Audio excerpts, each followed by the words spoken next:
Hello friends, welcome to my YouTube channel Maa Vaishno Devi education academy. Friends, आज हम लोग SSC GD की ही एग्ज़ाम्स तो आपके चल ही रहे हैं, उसी में हम लोग जीएस के देखेंगे लेक्चर्स। और जीएस में हमने कल आपसे कहा था कि आज हम लोग वैदिक कल्चर पढ़ेंगे, ठीक है, वैदिक सभ्यता। तो इसमें आप बताइए कि जो ये वैदिक कल्चर होता है ये कहाँ से आया और मतलब इसकी उत्पत्ति कैसे हुई? बताइए, इसकी उत्पत्ति कैसे हुई? वेदों से ही हुई होगी ना। तो वेद क्या है, मतलब वेद का मतलब क्या होता है ना? तो बताइए, अच्छा आप वेद क्या होते हैं? वेद मीन्स कहा गया है ज्ञान, नॉलेज, है ना। तो किसे वेद का क्या मतलब होता है? ज्ञान, ठीक है। अब जैसे ये जो वेद हैं तो ये आए कैसे? पहले के टाइम पे क्या था भाई, आईवीसी के बाद का है ये, है ना। तो सिंधु घाटी सभ्यता के बाद ये वैदिक सभ्यता आई और इसमें क्या था कि इसको नेचर से अडॉप्ट किया। जैसे कि जो पहले ये होता था कि ना तो लिपि थी, और लिपि थी भी तो कोई आज तक पढ़ नहीं पाया है। तो ये सारी चीज़ें थी, तो उन्होंने सोचा कि उस टाइम पे जो ज्ञान था उसको हम कैसे एक से दूसरे में ट्रांसफ़र करते जाएं, ये कैसे डिलीवर होगा, है ना। तो उन्होंने सोचा कि अब भाई वे ओरल कम्युनिकेशन ही होता था, तो ओरली ही ट्रांसफ़र करते थे। तो इसमें क्या होता था ना, जैसे आपने सुना होगा श्रुति, है ना। वेद त्रयी बोला गया है। किसको बोला गया? तीनों वेदों को मिलाकर के वेद त्रयी बोला गया है ना। वहां पर अथर्व वेद को नहीं ऐड किया गया है ना। तो अब जैसे ये चीजें हैं तो यहाँ पर संहिता है, आरण्यक है, ब्राह्मण है, और क्या है, उपनिषद है। तो इन सारे चीजों के लिए यहाँ पर वेदों में बात कही गई है। अब जैसे ये जो वेद है, ठीक है, तो वेद के प्रकार हमने देखा कि वेद का ओरिजिन क्या है, वेद का मतलब क्या है, ज्ञान। और इनकी उत्पत्ति कैसे हुई? तो उत्पत्ति हुई जैसे जो ब्रह्मा जी थे ना, ठीक है, तो ब्रह्मा जी ने किसको सुनाया? ऋषि मुनियों को सुनाया, ठीक है। और ऋषि मुनियों से किसको ट्रांसफर हुआ?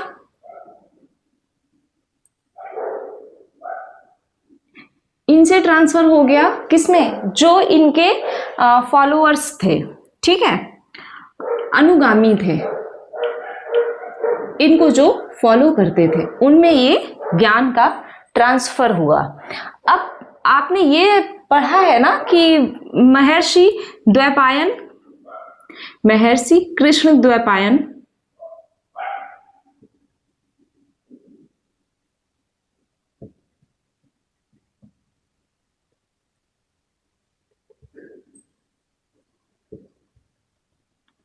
या वेद व्यास जी को क्या कहा जाता है?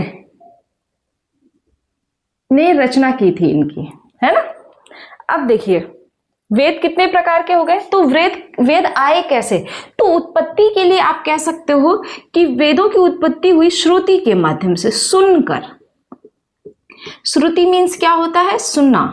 तो लोग पहले एक दूसरे से बातचीत करते थे, कम्युनिकेशन होता था, उसके माध्यम से ये चीजें, जैसे हम हैं तो हम जब आपको पढ़ा रहे हैं तो आप में से कुछ होंगे जो एकदम अच्छे से सारी चीजों को सिस्टमेटिक वे में लर्न रखेंगे। फिर क्या होता है ना, धीरे धीरे ये चीजें कम होती जाती हैं, है ना। क्योंकि फर्स्ट पर्सन को जितना नॉलेज होगा उसका क्या सेकेंड पर्सन या थर्ड पर्सन जो होगा उतना ही वो ट्रांसफर होगा, वहां पर नहीं होगा, कुछ ना कुछ कमी आती रहती है, ठीक है। फिर वो अपना कम्युनिकेशन ऐड करते हैं, तो ऐसे करके जो ओरिजिनल नॉलेज होती है वो क्या हो गई, वो कहीं ना कहीं खत्म हो जाती।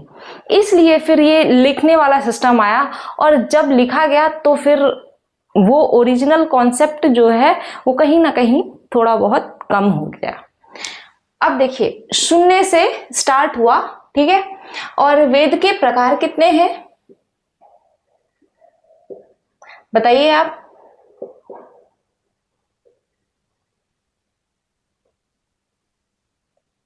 4 प्रकार है ना, तो वो चारों कौन कौन से हैं? ऋग्वेद, यजुर्वेद, सामवेद और फिर है अथर्ववेद। तो ये 4 प्रकार के वेद हैं, जिनमें से इन तीनों को मिला करके वेद त्रयी भी बोला गया है।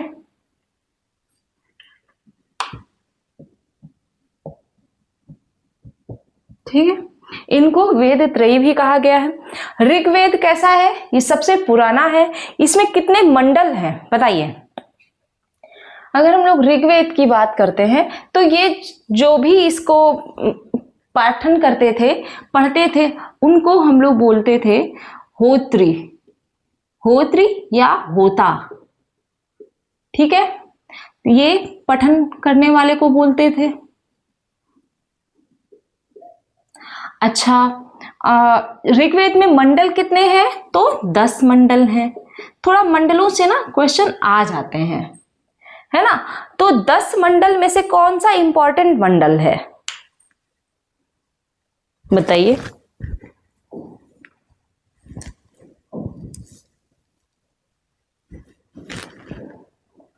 कौन सा इंपॉर्टेंट है? तो आपके लिए इंपॉर्टेंट है तीसरा मंडल और 7वां मंडल, और 10वां मान लीजिए वो तो नया ही था। तो तीसरा मंडल किसको है बताइए? तीसरा मंडल इसमें से जो था वो सवित्र देव, इसमें गायत्री मंत्र की बात की गई है। ये बहुत इंपॉर्टेंट है। ठीक है, देवता कौन थे? गायत्री मंत्र के लिए जाना जाता है ये तीसरा मंडल। ठीक है, सोम देवता और सवित्र देव।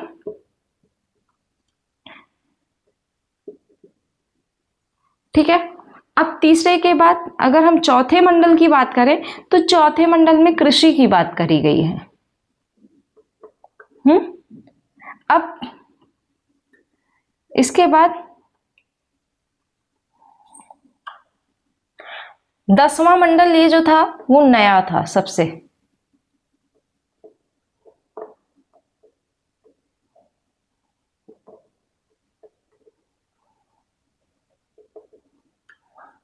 सबसे नया और बाद में ऐड किया गया है इसे। ठीक है, अच्छा ये बताइए, ये चीजें तो अभी हमने सीखी। अभी अरे रुकिए, इस स्लाइड को हम पहले वो कर लेते हैं, फिर आगे बढ़ते हैं हम लोग।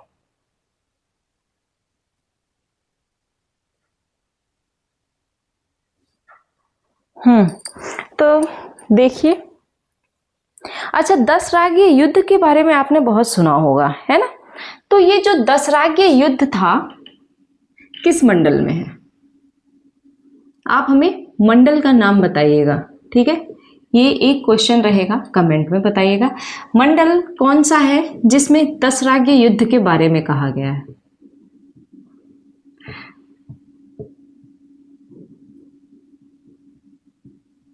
दशराज्य युद्ध का वर्णन किया गया है किस मंडल में? ठीक है, दूसरा ये युद्ध किस नदी के किनारे हुआ था? तो परशुरी नदी के किनारे हुआ था।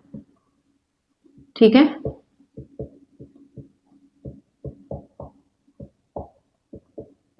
हाँ, ये जो अभी हमने तीसरे मंडल की बात की थी,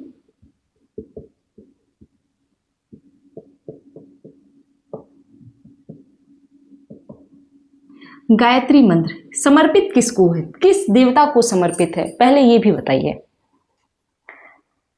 गायत्री मंत्र की रचना किसके द्वारा की गई थी?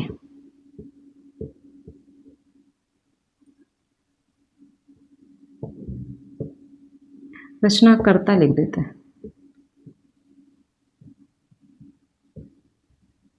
ठीक है, और देवता को समर्पित तो कौन से देवता हैं? सूर्य देवता। ठीक है, सूर्य देवता को ये समर्पित था। और बताइए और क्या है ऋग्वेद में? हाँ, ऋग्वेद में कितने सूक्त हैं, कितनी ऋचाएं हैं? 1028 सूक्त। और ऋचाएं आप बताइएगा, ये आप बताएंगे, ठीक है। जहां जहां क्वेश्चन मार्क मैं लगा रही हूं, कुछ चीजें आप भी बताएंगे, तो इंटरेक्टिव रहेगा। आप वीडियो अगर देख रहे हैं, पूरा लास्ट तक वीडियो जरूर देखिए, ताकि आप कुछ चीजों को जब सर्च करोगे ना, तो कुछ एफर्ट्स आप भी डालोगे, तो वो चीजें थोड़ी और आपके मेमोरी में सेव होती हैं, ठीक है। भाई मेमोरी तो मेमोरी है, उसे आप कितना बढ़ाओगे, कैसे बढ़ाओगे, वो भी तरीके होने चाहिए आपके पास। तो इंटरेक्टिव होनी चाहिए, जब आप क्वेश्चन करते हो तो चीजें और बढ़ती हैं। ये हो गया। अच्छा ये बताइए, हाँ, रामायण की रचना किसने की और रामचरितमानस की? रामायण और रामचरितमानस, ठीक है। दोनों के रचनाकर्ता बताइए।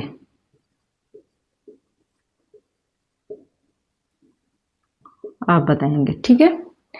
दूसरा, जैसे महाभारत है, तो उसको सबसे पहले क्या कहा जाता था? जय संहिता कब कहा गया, कब सत संहिता कहा गया, और कब महाभारत बोला गया? ठीक है, ये भी बताइए आप। सत सहस्री संहिता,